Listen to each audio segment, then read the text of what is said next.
The invasion began at 300 hours Greenwich Mean Time on a Tuesday morning in September. Lisa was in the pilot briefing room when the first alerts came through the communication system. Klaxons echoed through the underground facility, as displays showed massive energy signatures appearing at the edge of the solar system. The hegemony had arrived in force, and they were not making any attempt at stealth. "All pilots to stations," General Woods announced over the intercom. "This is not a drill. I repeat, this is not a drill." Lisa ran to the hangar where technicians were already preparing her assigned Wraith fighter for launch. The neural interface helmet felt strange as she put it on, but the connection established itself within seconds. Suddenly, she could feel the fighter's systems as if they were extensions of her own body. The fusion engines hummed with contained power, and the weapon systems reported ready status directly into her consciousness. "Dragon Squadron. This is Dragon Lead." Alex Rivera's voice came through the communication system. "Launch sequence is active. We've got incoming bogies on multiple vectors. Estimated time to Earth orbit is 47 minutes. The launch sequence was unlike anything Lisa had experienced before. Instead of rolling down a runway, the Wraith fighters were lifted to the surface by massive elevator platforms. They emerged from concealed hatches in the Colorado mountains, their fusion engines already bringing them to full power. Within 60 seconds of the alert, 24 fighters were climbing toward space at accelerations that would have crushed unprotected human pilots. But Lisa felt no stress from the acceleration. The neural interface distributed the load throughout her body, while feeding her constant updates on flight status and tactical information. As they broke through the atmosphere, she could see the enemy fleet spreading across the orbital space around Earth like a dark cloud of metallic insects. "Holy shit." Tony Chen's voice came over the squadron frequency. "There are hundreds of them." The hegemony ships were larger than intelligence estimates had suggested. The smallest vessels were the size of destroyers, while the largest appeared to be mobile battle stations capable of destroying entire cities. They moved in perfect formation, their hulls gleaming with energy shields that flickered like soap bubbles in sunlight. "Dragon Squadron, engage targets of opportunity," Alex ordered. "Remember your training and trust your instincts.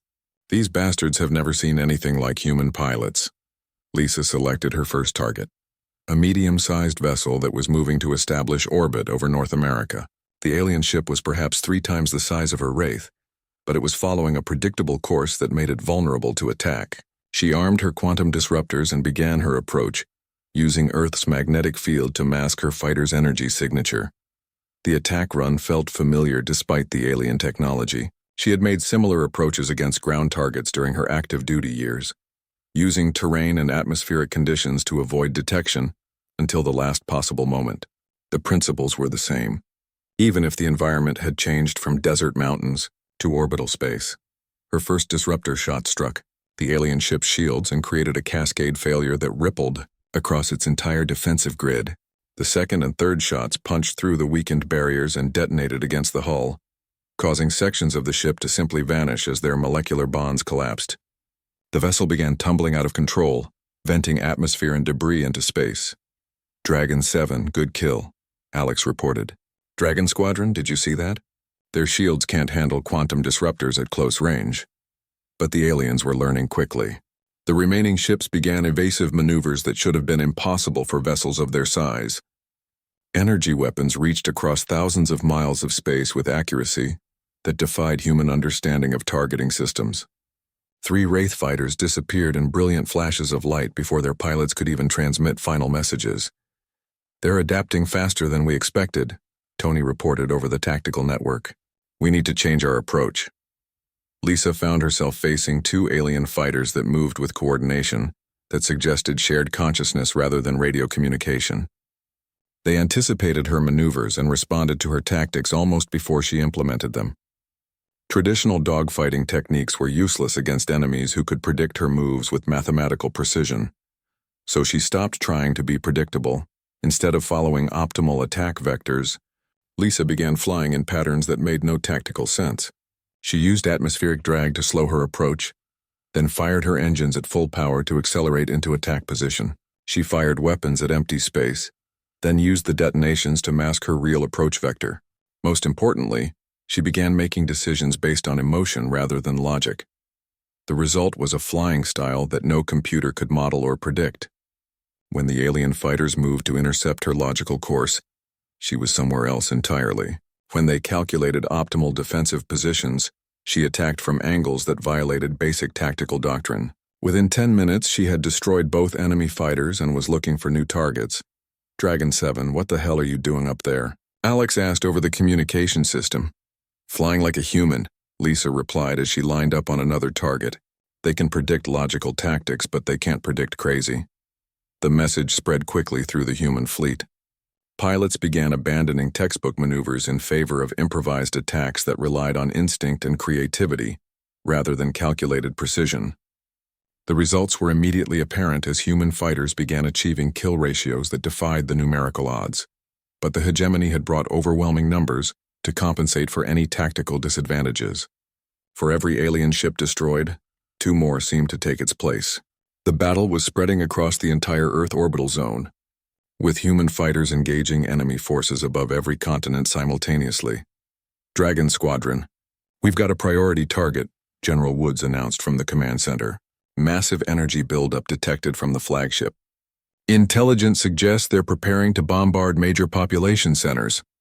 Lisa looked toward the coordinates Woods had transmitted and saw a ship that dwarfed every other vessel in the alien fleet.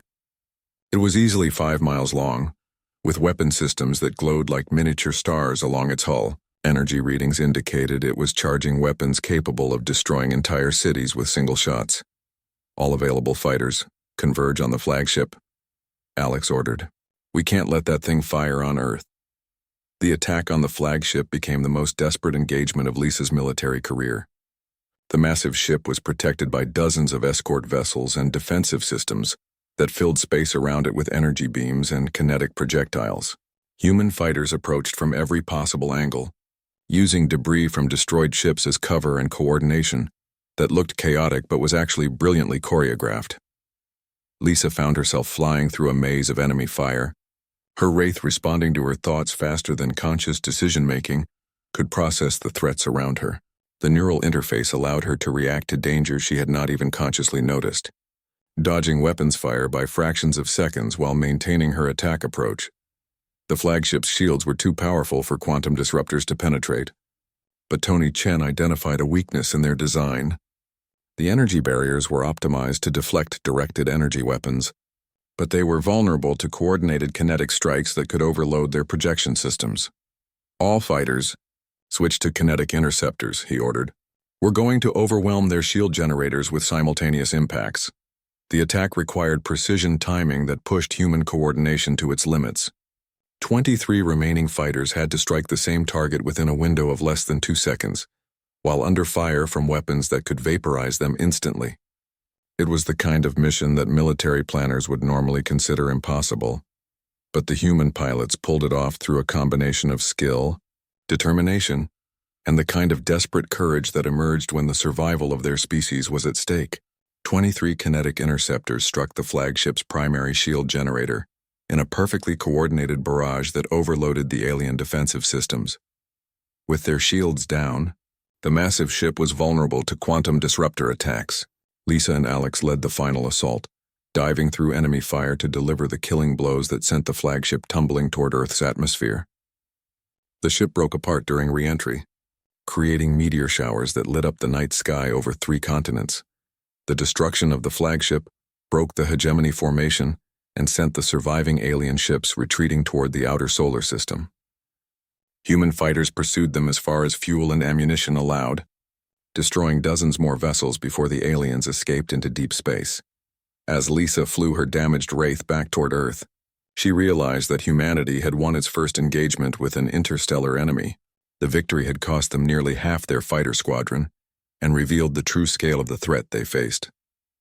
But they had also proven that human tactics and determination could overcome alien advantages in technology and numbers. The drive through the Colorado mountains took 6 hours. Jake said little during the journey, and Lisa was grateful for the silence. She used the time to prepare herself mentally for whatever waited ahead. They passed through 3 military checkpoints, each more secure than the last. Guards scanned identification cards and checked Jake's car with devices that looked far more advanced than standard military equipment. As dawn broke over the Rockies, they approached what appeared to be a normal tourist entrance to Cheyenne Mountain. But instead of turning toward the public areas, Jake drove to a service road that led deep into the mountainside. The tunnel they entered was wide enough for trucks, with smooth concrete walls and bright lights every few yards. Lisa counted at least 4 blast doors that sealed shut behind them as they passed. "Welcome to Site Omega," Jake said as they finally stopped in an underground parking garage. "This place doesn't officially exist." Lisa followed him through corridors that hummed with activity. Men and women in various uniforms hurried past, carrying equipment and documents marked with classification levels she had not seen since her active duty days.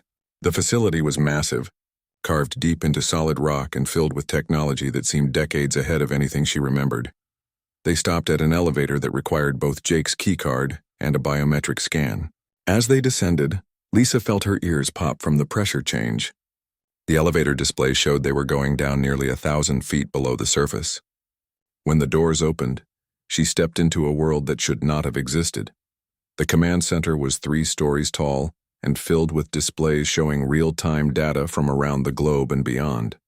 Operators sat at workstations monitoring satellite feeds, radar contacts, and communication intercepts. But what caught Lisa's attention were the screens showing objects in space.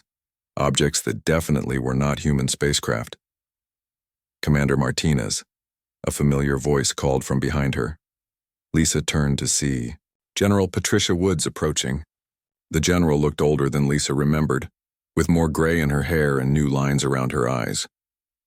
But she still carried herself with the confidence of someone who had spent decades making life-and-death decisions. Behind her walked a man Lisa did not recognize, wearing the uniform of a Navy admiral. "General Woods," Lisa said, coming to attention out of habit. "At ease, Commander. Thank you for coming." Woods gestured toward a conference room with windows overlooking the command center. "We have a lot to discuss and not much time to do it." They sat around a table equipped with secure communication devices and multiple computer terminals. Admiral Clark Martinez, no relation despite the shared name, activated a holographic display that showed the solar system. Red dots marked the positions of objects that were definitely not asteroids or planets. "What you're seeing," General Woods began, "represents 15 years of careful observation and preparation. We've known about them since 2010, when our deep space monitoring systems detected artificial objects entering the outer solar system. At first, we thought it might be equipment from other Earth nations. We were wrong." The display zoomed in on one of the red dots, revealing a sleek metallic object roughly the size of a city block. Its design was clearly not human, with flowing curves and materials that seemed to absorb light rather than reflect it. Lisa studied the image, noting details that confirmed her worst fears about the contrail patterns she had seen. "We call them the hegemony," Admiral Martinez explained. "Based on intercepted communications and behavioral analysis, they appear to be a collection of different species united under a single military command. They've been watching us, testing our defenses and gathering intelligence about human capabilities." "For 15 years?" Lisa asked. "Why haven't they attacked?" "Because they think we're primitives," Woods replied. "Every probe they've sent has encountered only conventional aircraft and ground-based weapons. As far as they know, humans are barely capable of reaching orbit, let alone mounting any serious resistance to an interstellar invasion force." Jake activated another display, showing technical specifications that made Lisa's breath catch. The document was labeled XF-47 Wraith Advanced Space Superiority Fighter. The design looked like an F-22 Raptor that had been stretched and modified with technology that should not have existed. The F-22 program was a cover, Woods continued. While the public version focused on air superiority, the classified branch was developing something far more ambitious. "We've been reverse engineering alien technology recovered from crash sites and failed probes. Combined with human engineering innovations, we've created a fleet of spacecraft capable of atmospheric and space combat." Lisa stared at the specifications. The Wraith fighters could operate in vacuum or atmosphere, travel at significant fractions of light speed, and carry weapons designed specifically to exploit weaknesses in hegemony defensive systems. The most impressive feature was the pilot interface, a neural link system that allowed human reflexes and intuition to control the craft as naturally as breathing. "How many?" she asked. 200 operational fighters," Admiral Martinez replied. plus support ships, orbital platforms, and ground-based weapon systems that we've been building in secret for over a decade. The entire program has been funded through black budgets and off-the-books operations. But it's not enough. Woods added grimly, "Our intelligence indicates the hegemony is preparing for a full-scale invasion. They're bringing in forces from across their territory, ships, weapons, and troops that could overwhelm Earth's conventional defenses in a matter of hours." Lisa absorbed this information while studying the tactical displays. The numbers were sobering. Even with advanced human technology, they would be outnumbered hundreds to one. But she had faced impossible odds before, and she knew that numbers alone did not determine the outcome of a battle. "You said you needed me specifically," she said. "There have to be other pilots with space combat experience." "There are," Woods acknowledged. "But none with your particular background. You're the only pilot who has actual combat experience against hegemony forces." Lisa felt her blood turn cold. "That's impossible. I have never encountered aliens in combat." Jake pulled up a classified file that bore Lisa's name and photograph. The mission details were heavily redacted, but she recognized the date and location. It was a night mission over the Pacific, officially listed as a training exercise. She had been vectored to intercept unknown contacts that appeared on radar for exactly 17 minutes before vanishing. "You engaged 3 hegemony scout ships on March 15, 2013, Woods explained. "Your missile strikes damaged 2 of them before they retreated." The official report listed the contacts as equipment malfunctions and radar ghosts, but we recovered debris from one of the ships which accelerated our technology development by at least 5 years. The memory came flooding back. She had been flying a routine night patrol when air traffic control vectored her toward contacts that moved unlike any aircraft she had ever seen. They accelerated and turned in ways that violated physics as she understood it. Her targeting systems had locked onto one of them long enough for her to fire 2 missiles before the contacts disappeared. From her radar, the mission was classified above your clearance level. Admiral Martinez continued. "We couldn't tell you what you had really encountered without compromising operational security. But your tactical report and gun camera footage have been essential to developing our current combat doctrine." Lisa realized that her retirement had been anything but voluntary. They had moved her to the desert not as punishment but as protection. If the hegemony had learned that humans possessed pilots capable of damaging their ships, they might have accelerated their invasion timeline or targeted her specifically. "So what happens now?" she asked. Wood stood and walked to the window overlooking the command center. Below them, dozens of people worked frantically at stations monitoring threats that the rest of humanity did not even know existed. "Now we bring you up to speed on 15 years of preparation," she said. "We show you our weapons, our tactics, and our plans. Then we hope that when the hegemony finally makes their move, we'll be ready to give them the surprise of their very long lives." Lisa looked at the tactical displays one more time, calculating odds and possibilities in her head. The situation was desperate but not hopeless.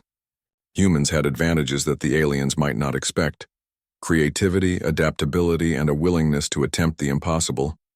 She had built a career on proving that human pilots could succeed where logic said they should fail. "When do we start?" she asked. Lisa Martinez wiped the grease from her hands as she watched her student pilot climb out of the small training aircraft. The young man looked pale and shaky after his first solo landing attempt. She smiled and patted his shoulder, telling him he did well for a beginner. The Nevada desert stretched endlessly around the small airfield where she worked as a flight instructor. It was quiet here, peaceful, and exactly what she needed after 12 years of hiding from her past. She walked toward the hangar, her boots crunching on the gravel. The sun was setting behind the mountains, painting the sky in shades of orange and red. This was her routine now: teach nervous students how to fly, fix engines when they broke down, and go home to her small house where she tended her garden and read books. Her neighbors knew her as a friendly widow who kept to herself. They had no idea who she really was or what she had done before coming to this forgotten corner of the world. As she locked up the hangar, Lisa noticed something strange in the sky. High above, thin white lines crossed the sunset in patterns that made her heart race. Most people would see ordinary contrails from commercial jets, but Lisa knew better. She had seen these patterns before, in classified briefings and training sessions that officially never happened. The lines were too straight, too precise, and they formed geometric shapes that no human pilot would create. She forced herself to look away and finish her evening routine. Whatever was happening up there was not her problem anymore. She had left that world behind 12 years ago, or so she told herself. But as she drove home on the empty desert road, her eyes kept drifting to the sky. The patterns were still there, faint against the darkening horizon. Her house sat alone on a small hill, surrounded by desert plants and the vegetable garden she had worked so hard to grow. It was simple but comfortable, with solar panels on the roof and a workshop in the back where she rebuilt old aircraft engines. This was her sanctuary, her escape from the memories that still haunted her dreams. Lisa heated up leftover soup for dinner and sat on her porch, watching the stars appear one by one. The desert was so quiet she could hear her own heartbeat. She tried to focus on tomorrow's schedule. 3 students, an engine repair, and paperwork that needed filing. Normal things, safe things, far removed from the life she used to live. The sound of a car engine made her look up. Headlights cut through the darkness as a vehicle turned into her driveway. She was not expecting visitors. Few people knew where she lived, and fewer still would come this late. She stood and walked to the edge of the porch, her hand instinctively moving toward the knife she kept clipped to her belt. A young man in Air Force dress uniform stepped out of the car. He was tall and lean, with short brown hair and the bearing of someone who had seen combat. Lisa recognized the look. She had worn it herself once. He approached slowly, his hands visible, showing he meant no threat. "Ma'am," he said, stopping at the bottom of her porch steps. "My name is Captain Jake Harrison. I apologize for the late hour, but I need to speak with you about something important." Lisa kept her expression neutral. She had learned long ago not to react to unexpected visitors, especially ones in military uniform. "I think you have the wrong house, Captain. I'm just a flight instructor." Jake looked directly at her, his blue eyes serious. "Ma'am, I have a message from General Woods. She said to tell you that we need you." The words hit Lisa like a physical blow. General Patricia Woods was a name from her past, from the classified world she had tried so hard to forget. Those 4 words, "and we need you," were part of a code phrase that she had hoped never to hear again. It meant the situation was desperate enough to break her cover and drag her back into the shadows. "I don't know what you're talking about," she said, but her voice lacked conviction. Jake reached into his jacket and pulled out a small device that looked like a normal smartphone. He pressed a button and held it toward her. General Wood's voice came through the speaker, older now but still carrying the authority that had commanded respect from everyone who served under her. "Lisa, if you're hearing this, then the time has come. I know you wanted to stay hidden, and I respected that choice for as long as I could, but something is happening that requires your expertise. The patterns you saw tonight are just the beginning. They know we've been watching them, and they're preparing to make their move. We've kept this secret for 12 years, but we can't handle what's coming without you." The message ended with a soft beep. Jake put the device away and waited. Lisa stared at him, her mind racing. She had known this day might come eventually. Deep down, she had always known that her past would catch up with her. But she had hoped for more time, more years of peace in her quiet desert home. "How bad is it?" she asked finally. "Bad enough that they sent me to find the ghost pilot," Jake replied. "Bad enough that General Woods is willing to break protocol and bring you back in from the cold." Lisa looked up at the stars, wondering which ones might hide ships full of beings who saw humanity as nothing more than insects to be crushed. She thought about her students, her garden, the simple life she had built for herself. Then she thought about what would happen to all of it if she said no. "Give me 5 minutes to pack," she said. Jake nodded and walked back to his car to wait. Lisa went inside her house and moved quickly through rooms that had been her sanctuary. She pulled a small bag from her closet and filled it with clothes and a few personal items. From a hidden compartment behind her bedroom mirror, she retrieved documents and equipment that she had hoped never to touch again. Before leaving, she stood in her kitchen and looked around one last time. The soup bowl sat unwashed in the sink. Tomorrow's lesson plans lay on the counter next to bills that would go unpaid. Her quiet life was ending, and she did not know if she would ever see this place again. Lisa turned off the lights and locked the door behind her. She climbed into Jake's car and did not look back as they drove away into the darkness.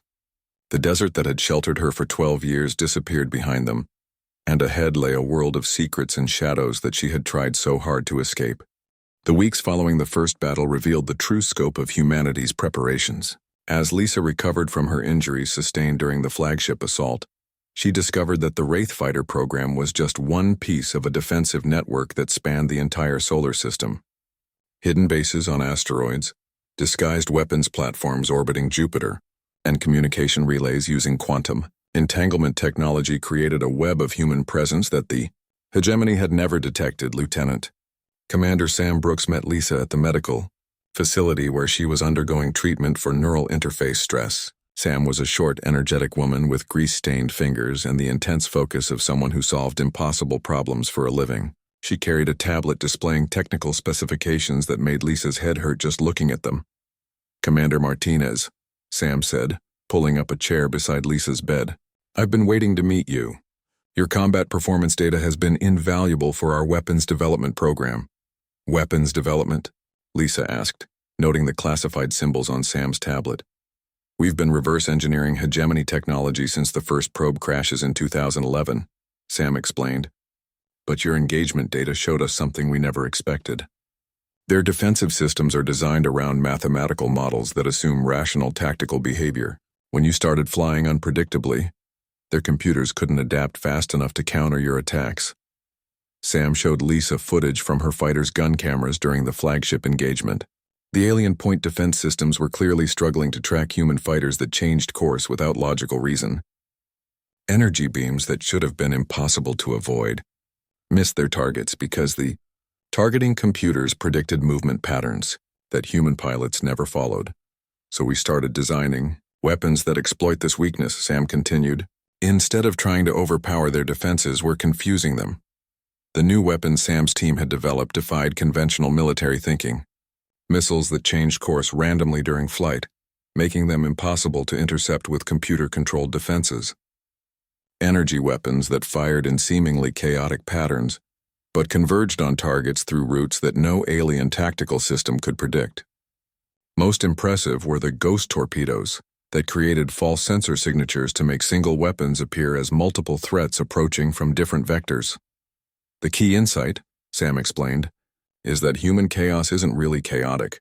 It's just too complex for alien computers to model. We make decisions based on intuition, emotion, and experience in ways that follow patterns too subtle for mathematical analysis." Lisa looked through the technical specifications with growing amazement. The weapons were based on principles that violated alien understanding of warfare, but they worked precisely because they violated those principles. Human creativity had found ways to turn logical thinking into a tactical disadvantage. Engineer Casey Williams joined them later that afternoon, carrying coffee and a laptop filled with designs that looked like they belonged in a fantasy novel rather than a military laboratory. Casey was tall and thin, with wild hair and the slightly manic expression of someone who had been surviving on caffeine and inspiration for weeks. "Commander Martinez," Casey said, setting down coffee and immediately opening the laptop. "I need to show you something that's going to change how we think about space. Combat." The display showed a weapon system called the Reality Anchor, a device that could create localized distortions in space-time that made faster-than-light travel impossible within a specific area. The scientific principles behind it were based on theoretical physics that most human scientists considered impossible to implement. "The aliens think too linearly to conceive of weapons like this," Casey explained. "They understand the physics involved, but they never considered practical applications. It's like they know how to build a fire but never thought of cooking food with it." Lisa studied the weapon specifications with professional interest. The Reality Anchor could trap enemy fleets in normal space, forcing them to fight at sublight speeds where human maneuverability advantages were most pronounced. Combined with the new unpredictable weapon systems, it could turn any engagement into a tactical nightmare for forces that relied on calculated precision. "How many of these do we have?" Lisa asked. 17 operational units, with more coming online every week," Casey replied. "We've been installing them on asteroid bases throughout the outer solar system. When the hegemony comes back, they're going to find that retreat is no longer an option." The next morning, General Woods took Lisa on a tour of facilities that officially did not exist. They traveled by underground transport to sites scattered across North America, each one revealing new aspects of humanity's secret preparations. A manufacturing complex beneath the Great Lakes was producing Wraith fighters at a rate of 6 per week. Communication centers in the Nevada desert were monitoring alien transmissions from across the galaxy. Most impressive was the strategic planning facility in Alaska, where military analysts were developing tactics for battles that had never been fought before. "We've been preparing for this war since before most of our pilots were born," Woods explained as they reviewed production schedules. "The public thinks we're dealing with climate change and economic challenges. They have no idea that we're fighting for the survival of our species." Lisa met pilots and technicians from around the world who had been secretly recruited for the defense program. Former Air Force pilots from dozen countries, engineers who had been told they were working on classified atmospheric research, and scientists who thought they were developing theoretical weapons that would never be used. The scope of the deception was staggering, but it had been necessary to maintain operational security while building humanity's defenses. Major Ben Clark commanded the ground-based defense network that provided orbital support for the Wraith squadrons. His systems could create overlapping fields of missile and energy weapon fire that turned Earth's orbital space into a killing ground for any enemy foolish enough to approach. But more importantly, his weapons were designed to work in coordination with space-based fighters using tactical principles that no alien commander would anticipate. "The key is unpredictable coordination," Ben explained as they toured his command center. "Our fighters appear to operate independently, but they're actually part of a defensive pattern that adjusts constantly based on pilot intuition and battlefield conditions. Enemy tactical computers can't predict our responses because we don't know what we're going to do until we do it." Lisa spent hours reviewing battle plans and weapon specifications, each one revealing new layers of human preparation and ingenuity. The defensive network was designed around principles that acknowledged both human strengths and weaknesses. Instead of trying to match alien technology directly, Earth's defenders were using creativity and unpredictability to create tactical advantages that no computer could calculate. But the most impressive revelation came during her visit to the deep space monitoring station hidden beneath the Colorado Rockies. Intelligence analysts had been tracking hegemony communications and troop movements across multiple star systems, building a picture of an empire that spanned hundreds of worlds and controlled dozens of different species. "The hegemony isn't actually a single species," explained Dr. Rachel Morgan, the chief intelligence analyst. "It's a collection of conquered races held together by fear and superior firepower. Most of their member species were absorbed after being defeated in wars similar to what we're facing now." The intelligence data revealed something that changed Lisa's understanding of the conflict entirely. The hegemony's expansion had been driven by a simple pattern. They identified primitive species, studied their capabilities, and then overwhelmed them with superior technology and numerical advantages. But they had never encountered a species that could match their technology while retaining the creativity and unpredictability of a primitive culture. Human intelligence developed along different lines than most species, Dr. Morgan continued. "We retained emotional decision-making and creative problem-solving, even as we developed advanced technology. Most species lose those traits as they become more sophisticated." This revelation had profound implications for Earth's defensive strategy. Humanity was not just fighting for survival. They were potentially fighting to break a pattern of conquest that had enslaved dozens of other species across the galaxy. The unpredictable tactics that made human pilots so effective against hegemony forces could also inspire rebellions among the conquered populations that formed the bulk of the enemy empire. As Lisa returned to her quarters that evening, she realized that the scope of the war had expanded far beyond Earth's defense. Humanity was fighting not just for their own survival, but for the liberation of an entire galaxy from an empire that had never encountered effective resistance. The creative chaos that made humans effective warriors could also make them effective liberators. The next phase of the war would test whether human ingenuity could overcome not just superior numbers and technology, but also the accumulated military experience of an empire that had been conquering worlds for thousands of years. The hegemony's second assault came 3 months after their initial defeat, and this time they brought reinforcements from across their empire. Intelligence reports indicated the alien fleet was nearly 5 times larger than the first invasion force, with ships and weapons designed specifically to counter human tactical advantages. The enemy had studied recordings of the previous battle and developed countermeasures for every tactic the human pilots had used. Lisa stood in the briefing room at Luna Station, humanity's secret military base on the far side of the moon, reviewing tactical displays that showed the approaching enemy fleet. The space around Earth was now defended by over 400 Wraith fighters, supported by orbital weapons platforms and reality anchor systems that could trap enemy ships in normal space. But even with these improvements, the odds remained heavily against human forces. "They've learned from our previous engagement," Admiral Martinez explained to the assembled pilots. "Intelligence indicates they've replaced their tactical computers with systems designed to handle unpredictable behavior. They're also using psychological warfare techniques intended to exploit human emotional responses." The new hegemony fleet included ships that projected terrifying images and sounds directly into human minds, attempting to break pilot concentration during combat. Other vessels used captured human technology to mimic friendly signals, creating confusion about which ships were allies and which were enemies.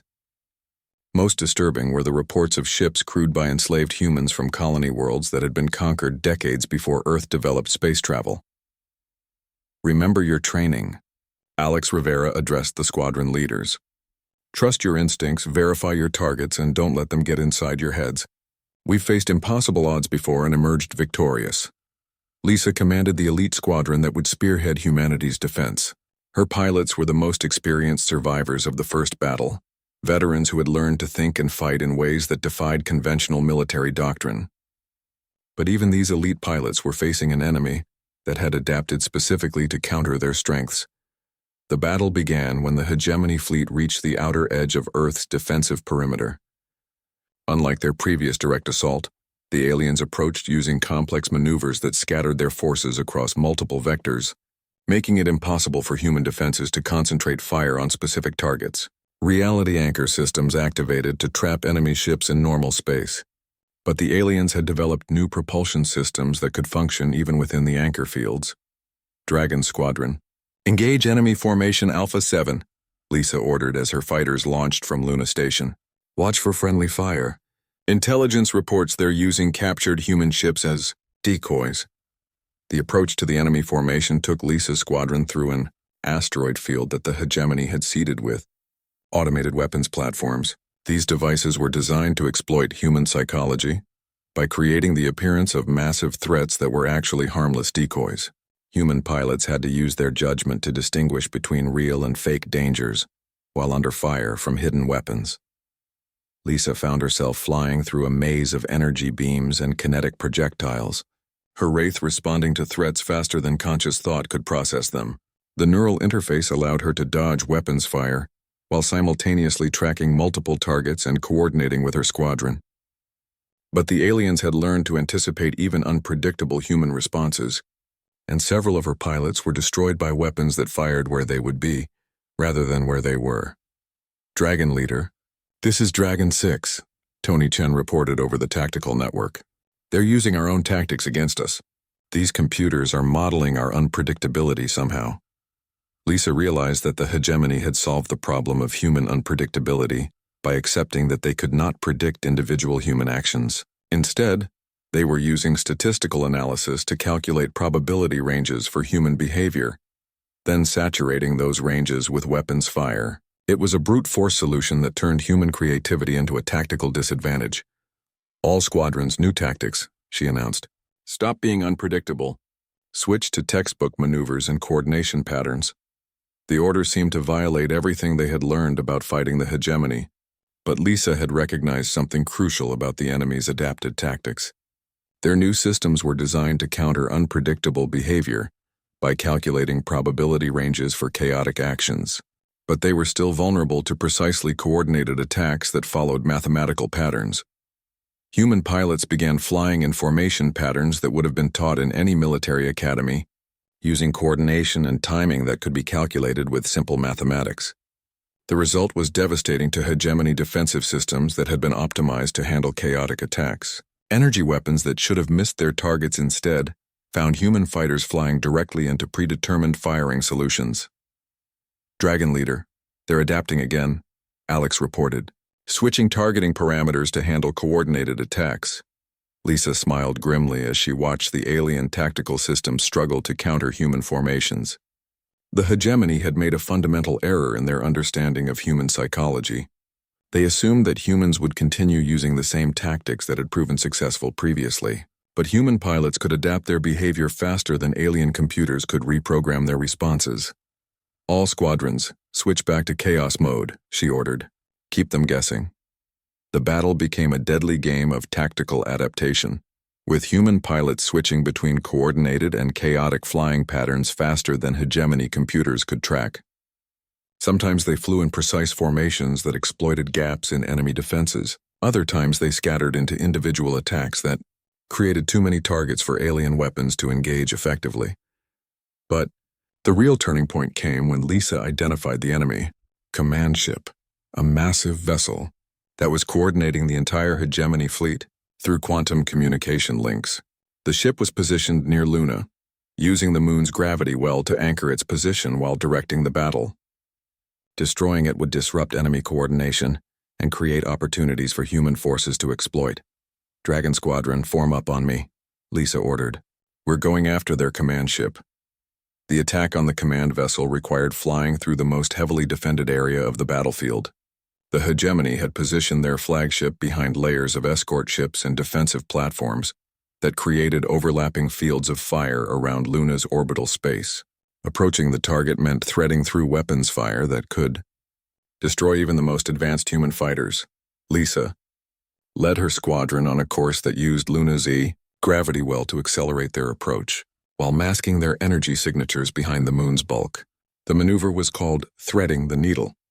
In their tactical manual, a desperate gambit that required split-second timing and perfect coordination between multiple pilots flying at the edge of their abilities. "Dragon Squadron, engage full stealth mode," she ordered as they approached the lunar horizon. "We're going dark for the final approach." The Wraith fighters disappeared from enemy sensors as their stealth systems activated, but maintaining invisibility required flying in perfect silence through a gravitational environment that could crush them if they made any mistakes. Lisa felt the moon's gravity pulling at her fighter as she calculated the precise trajectory needed to slingshot around Luna and emerge behind the enemy command ship. The maneuver worked perfectly. Dragon Squadron emerged from behind Luna's bulk at high velocity, appearing suddenly in the enemy formation before hegemony defenses could react. Lisa armed her quantum disruptors and targeted the command ship's primary communication array, knowing that destroying it would isolate the enemy fleet from central coordination. Her first shot destabilized the ship's defensive shields. Her second shot penetrated the hull and detonated against critical systems that controlled fleet communications. Within seconds, the massive command vessel was tumbling out of control, its quantum links severed, and its ability to coordinate the battle destroyed. The effect on the hegemony fleet was immediate and catastrophic. Without central coordination, individual alien ships began operating according to their own tactical programming, creating conflicts and confusion that human pilots could exploit. Enemy formations broke apart as ships maneuvered into positions that interfered with each other's fields of fire. "All squadrons, press the attack," Admiral Martinez ordered from Earth Command. "The enemy has lost coordination. Don't give them time to re-establish command and control." The battle that followed became known as the Luna Massacre in human military histories. Hegemony ships that had been operating as a coordinated fleet suddenly found themselves isolated and vulnerable to attacks from human fighters that could adapt faster than individual alien vessels could respond. Within 6 hours, over 60% of the enemy fleet had been destroyed or disabled. The surviving hegemony ships attempted to retreat, but Earth's reality anchor systems trapped them in normal space where human fighters could pursue and destroy them. Only a handful of enemy vessels escaped to carry word of their defeat back to the hegemony core worlds. 6 months after the Luna Massacre, humanity launched its first offensive operation beyond the solar system. Lisa stood on the bridge of the UES Liberty, Earth's first interstellar warship, watching the star field shift as they emerged from faster-than-light travel. The ship was a hybrid of human engineering and captured hegemony technology, designed specifically for deep space operations against an enemy that controlled thousands of star systems. The Liberty was accompanied by 200 Wraith fighters equipped with experimental FTL drives, that allowed them to operate independently across interstellar distances. The human fleet also included support ships carrying modified weapons, communication equipment, and a team of specialists led by Dr. Rachel Morgan, who had spent months studying hegemony psychology and social structure. "Emergence complete," reported Captain Kelly Foster from the navigation station. "We are now in the Proxima Centauri system, approximately 4 light-years from Earth." Intelligence reports indicated that the hegemony had established a forward operating base in the Proxima system, using it as a staging area for their failed invasion of Earth. The base was defended by ships and weapons that represented the best of alien military technology, but it was also vulnerable because the enemy had never faced a human attack on their own territory. "Dragon Squadron, prepare for launch," Lisa announced over the ship's communication system. "Remember, this is not just about destroying enemy assets. We're here to send a message that nowhere in hegemony space is safe from human retaliation."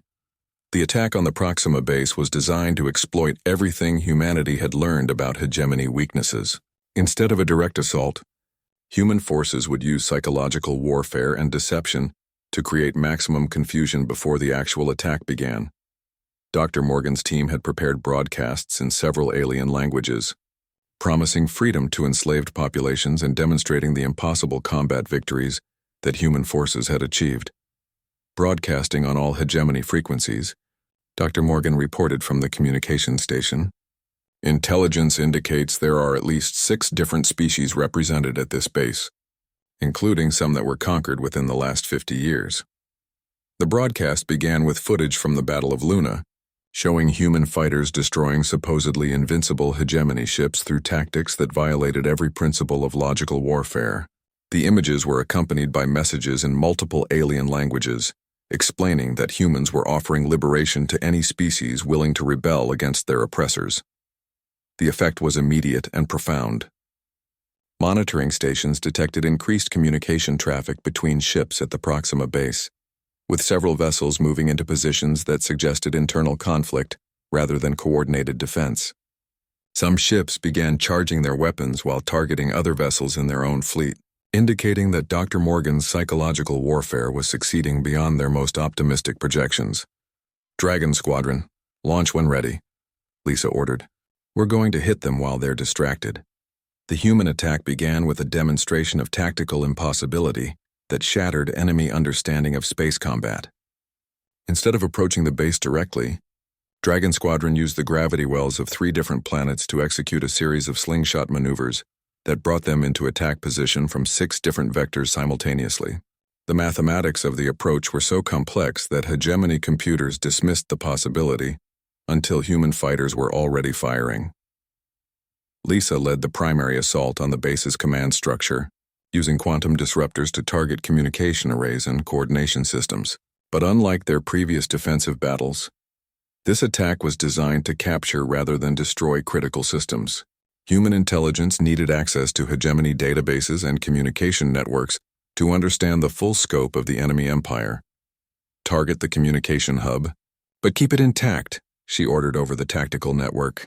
"Intelligence wants those systems operational for data recovery." The battle for the Proxima base became a masterpiece of precision destruction. Human pilots disabled defensive systems without destroying the infrastructure that supported them. They eliminated enemy ships while preserving captured vessels that contained valuable intelligence. Most importantly, they demonstrated to the enslaved populations at the base that human forces could achieve tactical objectives that seemed mathematically impossible. But the most significant development came when several alien ships switched sides during the battle. A squadron of vessels crewed by a species called the Keth began firing on hegemony ships while broadcasting surrender signals to human forces. Within minutes, ships from 2 other enslaved species joined the rebellion, turning the battle into a 3-sided conflict that completely overwhelmed enemy tactical planning. "Dragon Leader, this is Keth Squadron," came a transmission in heavily accented but understandable English. "We have studied your broadcasts and choose freedom over slavery. How can we assist in the destruction of our oppressors?" Lisa found herself coordinating with alien allies whose psychology she did not understand, using tactical principles that had never been tested in combat between different species.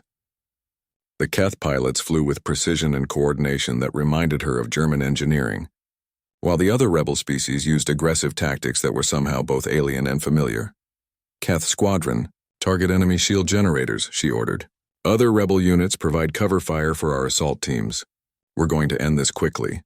The combination of human unpredictability and alien tactical expertise proved devastating to hegemony defenses. Enemy ships found themselves facing attacks from directions they had never anticipated, using weapons and tactics that their computers could not model. Within 4 hours, the Proxima base had surrendered, and human forces controlled their first territory outside the solar system. The intelligence recovered from the base revealed the true scope of the hegemony's vulnerability. The Empire was held together by fear and superior technology rather than loyalty or shared purpose. Most of the member species had been conquered within the last 2 centuries, and many retained cultural memories of independence that could be exploited by effective propaganda campaigns. The hegemony is not as unified as we thought, Dr. Morgan explained during the post-battle briefing. Their expansion has been rapid and recent, which means they haven't had time to fully integrate their conquered populations. Our broadcasts are reaching species that still remember what freedom looked like. Captain Foster's analysis of captured navigation data revealed something even more significant. The hegemony's military was spread across hundreds of star systems, with most of their forces committed to suppressing rebellions and maintaining control over unwilling populations. Their actual mobile fleet was smaller than intelligence estimates had suggested, because most of their ships were tied down in occupation duties. They're not an unstoppable empire, Foster concluded. They're an overstretched occupation force trying to control more territory than they can effectively manage. This revelation changed humanity's strategic approach to the war. Instead of planning for a defensive conflict against overwhelming odds, Earth's military leaders began developing offensive operations designed to inspire rebellions across hegemony space. Human forces would not just fight the alien empire, they would fracture it by encouraging enslaved populations to reclaim their freedom. The next phase of operations involved establishing communication networks that could coordinate rebel activities across multiple star systems simultaneously. Human quantum communication technology was immune to hegemony jamming, which meant Earth forces could maintain contact with rebel groups even during active combat operations. We're not just fighting a war, General Woods explained during a secure briefing with Earth Command. We're leading a galactic revolution. Every species we liberate becomes a potential ally in our campaign against hegemony expansion. Lisa found herself appointed as commander of the Terran Liberation Fleet, with responsibility for coordinating military operations with political and psychological warfare campaigns. Her pilots would not just destroy enemy ships, they would demonstrate that resistance to hegemony rule was not only possible but inevitable. The war was expanding beyond anything the hegemony had ever experienced. For the first time in their history of conquest, they faced an enemy that could turn their own psychological weapons against them. Human creativity and unpredictability were inspiring rebellions among populations that had been considered permanently subjugated. As the UES Liberty prepared to depart for their next target, Lisa stood on the bridge watching alien ships that had joined the human fleet. The rebels flew in formation with her fighters, their crews learning human tactics while teaching their own knowledge of hegemony weaknesses. The impossible had become routine. Humans were building an alliance of liberated species that could challenge an empire spanning thousands of worlds. The galaxy was about to discover that humanity's greatest weapon was not their advanced technology or tactical innovations, but their ability to inspire others to fight for freedom. The final confrontation with the hegemony took place in their home system, an ancient star cluster where the original ruling species had built their capital among the ruins of dozens of conquered civilizations. Lisa stood on the bridge of the UES Defiance, flagship of the Terran Liberation Fleet, watching sensor displays that showed the most massive space battle in galactic history unfolding around them. The human fleet had grown from 200 fighters to over 3,000 ships representing 47 different species that had joined the rebellion against hegemony rule. The alliance was chaotic and unpredictable, exactly the kind of force that could exploit every weakness in enemy tactical doctrine. But they were facing the concentrated might of an empire that had ruled the galaxy for over 500 years. Admiral Martinez, reported Commander Sarah Blake from the tactical station.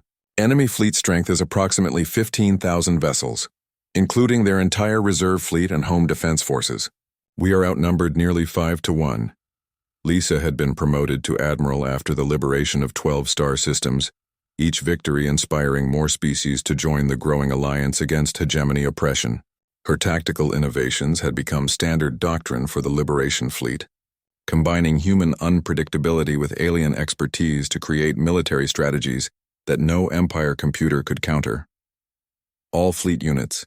This is Admiral Martinez, she announced over the Alliance communication network. Today we finish what they started when they invaded Earth. Remember that we're not just fighting for victory, we're fighting to free every enslaved world in this galaxy. The battle began with a demonstration of coordinated chaos that violated every principle of logical military doctrine. Human fighters scattered across the battlefield using completely random flight patterns, while alien allies attacked in formations that followed their own species' tactical traditions. The result was a battle that looked like complete anarchy to hegemony observers, but was actually a carefully orchestrated symphony of destruction. Lisa led Dragon Squadron through the heart of the enemy formation, her pilots using techniques that had been perfected through 3 years of constant combat.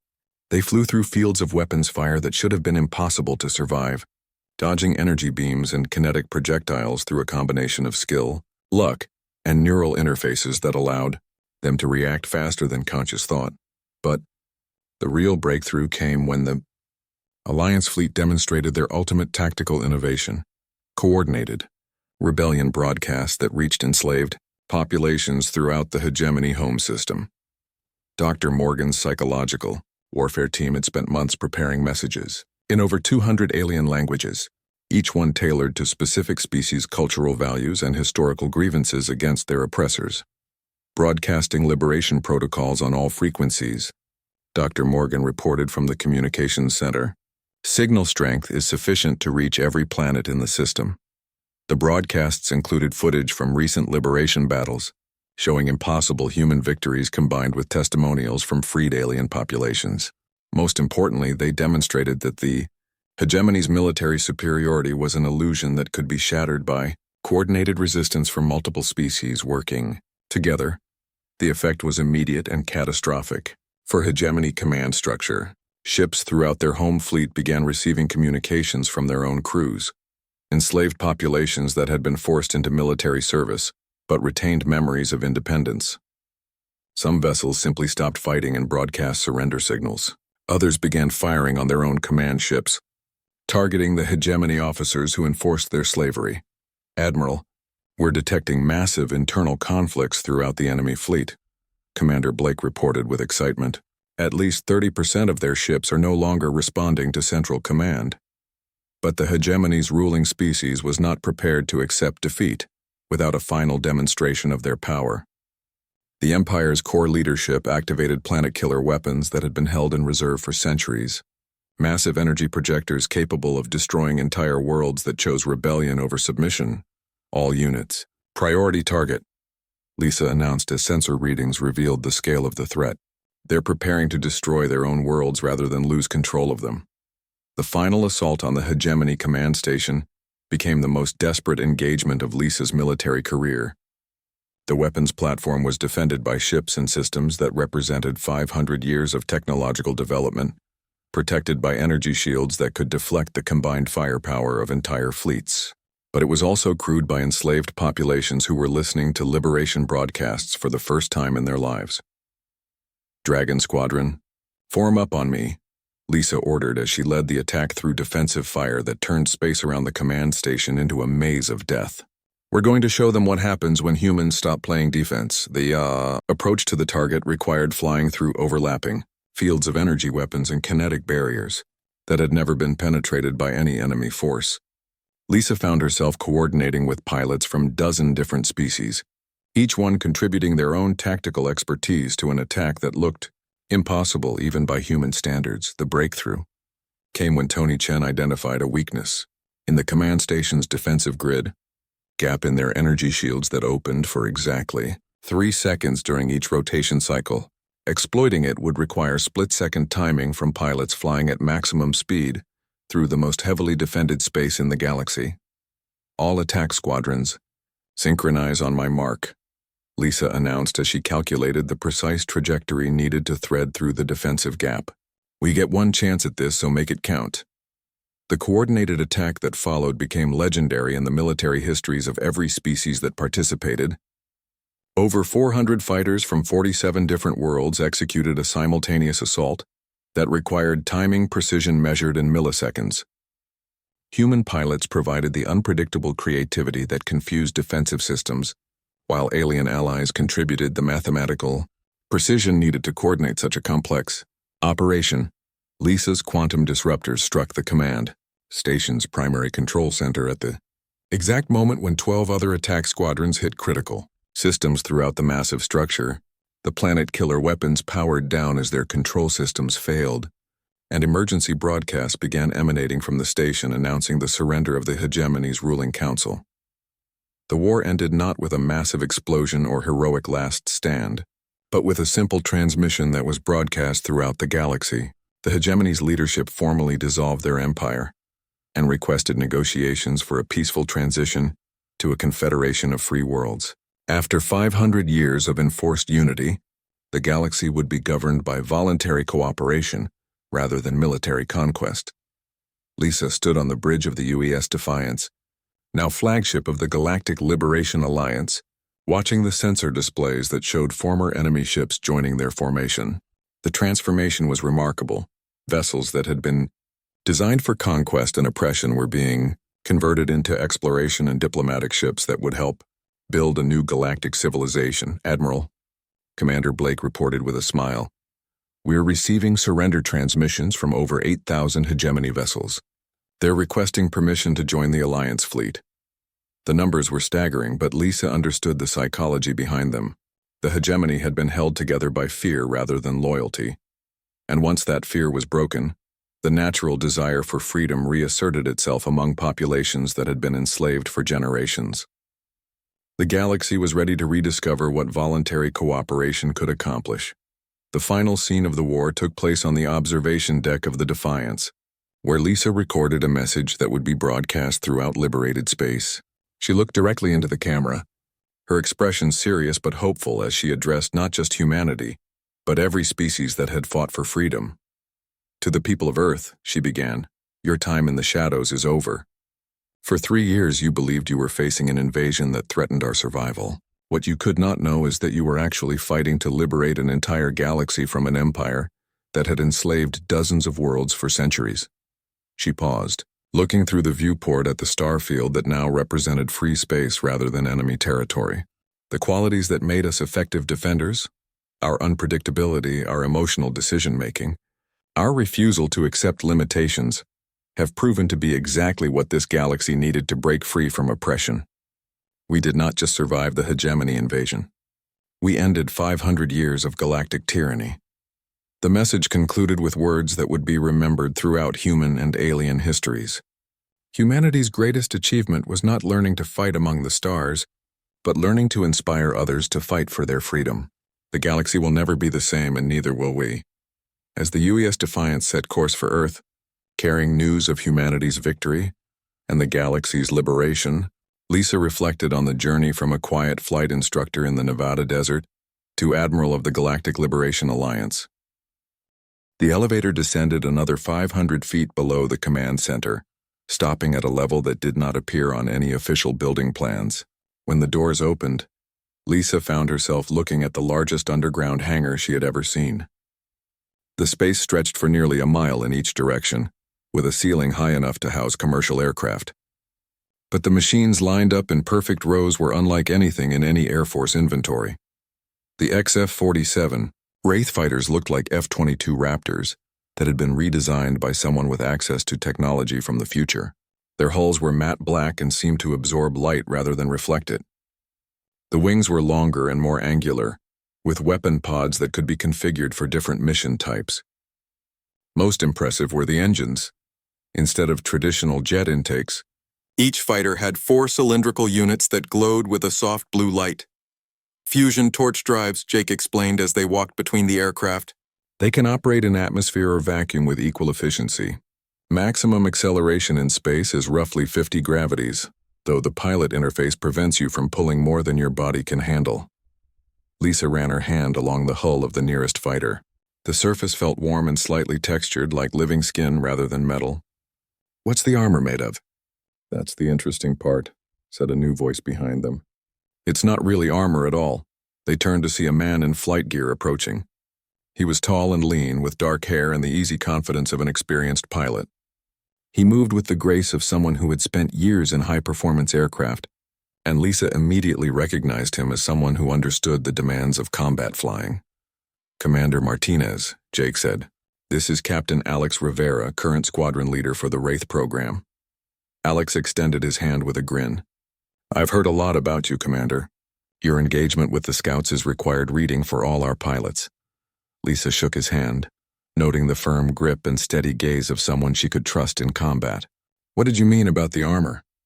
"The hull is actually a smart material," Alex explained, leading them toward one of the fighters. "It can alter its density and electromagnetic properties based on the threat it encounters. Kinetic weapons are absorbed and dispersed through the entire structure. Energy weapons are deflected or absorbed depending on frequency and intensity. It's like having reactive armor that thinks."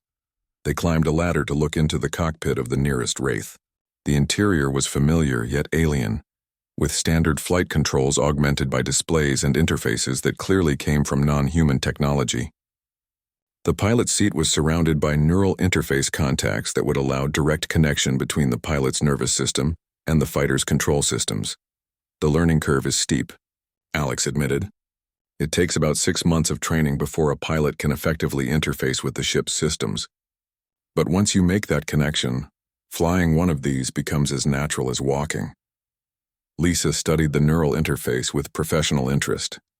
She had heard theories about direct neural control of aircraft, but the technology had always been decades away from practical application. Seeing it here ready for operational use was both exciting and slightly terrifying. "How many pilots are currently qualified?" she asked. 87, Alex replied. "We've been training carefully selected pilots for the past 8 years. Everyone has top-secret clearance and a background in high-performance aircraft. Most are former F-22 or F-35 pilots who were recruited for special projects." They walked deeper into the hangar, passing rows of fighters in various stages of preparation. Technicians worked on weapon systems, engine components, and sensor arrays that looked like they belonged in a science fiction movie. The level of activity was impressive. Clearly, this was an operational squadron preparing for actual combat. "There's someone else you need to meet," Alex said, leading them toward a group of people gathered around a large holographic display. "Tony has been working on tactical doctrine since the program started." Lisa's heart skipped a beat when she saw the familiar figure bent over the tactical display. Commander Tony Chen had been her wingman during her active duty years, and one of the few people who knew her well enough to predict her moves in combat. He looked up as they approached, and his face broke into a huge smile. "Lisa Martinez," he said, embracing her warmly. "I was wondering when they'd finally bring you back into the fold." "Tony," she replied, genuinely happy to see her old friend. "I should have known you'd be involved in something like this." "Someone had to make sure they didn't screw up the tactics," Tony said with a laugh. "Come on, let me show you what we've developed." The holographic display showed a 3-dimensional battlefield with dozens of fighters engaging alien ships in complex maneuvers. Tony manipulated the controls to replay specific sequences, highlighting tactics that took advantage of human creativity and unpredictability. "The key insight," he explained, "is that hegemony forces rely heavily on predictable tactics and overwhelming firepower. They calculate optimal attack patterns and expect their enemies to respond logically. But human pilots don't think logically. We improvise, we take risks, and we do things that their computers can't predict." Lisa watched the tactical replay with growing appreciation. The human fighters used atmospheric effects, gravity wells, and debris fields in ways that violated conventional space combat doctrine. They performed maneuvers that should have been impossible, using the Wraith's advanced capabilities to create tactical advantages that no alien computer would anticipate. "This is brilliant," she said. "But how do you train pilots to think unpredictably?" "That's the beauty of it," Alex replied. "We don't train them to be unpredictable. We train them to be human. Every pilot brings their own background, their own instincts, and their own creative solutions to combat problems. The neural interface amplifies those natural human traits rather than suppressing them.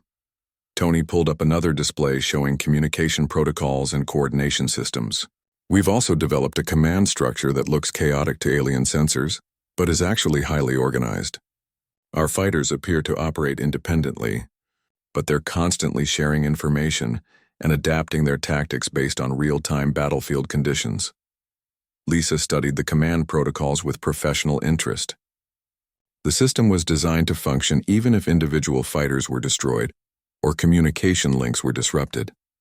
Each pilot had enough autonomy to make tactical decisions while remaining coordinated with the overall mission objectives. "What about weapons?" she asked. Alex led them to another section of the hangar where technicians were loading missiles onto a Wraith fighter. The weapons looked conventional from a distance, but closer inspection revealed technology that definitely was not human in origin. "We've got kinetic interceptors for close-range work," he explained. "Plasma torpedoes for medium range and quantum disruptors for targets that think they're safe behind energy shields. The quantum disruptors are particularly nasty. They destabilize the molecular bonds in enemy armor and cause catastrophic structural failure." "Quantum disruptors?" Lisa asked. "That sounds like something from a science fiction movie."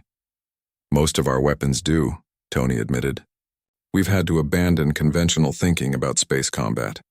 The physics of interstellar warfare require tools that Earth's military never imagined needing." They spent the next hour touring the hangar and meeting the pilots and technicians who made the Wraith program possible. Lisa was impressed by the level of skill and dedication she saw. These people were preparing for a war that most of humanity did not even know was coming, and they were doing it with a professionalism that honored the best traditions of military service. As they walked back toward the elevator, Alex turned to Lisa with a serious expression. "Commander, I need to ask you something. Are you planning to stay as an observer, or are you here to fly?" Lisa considered the question carefully.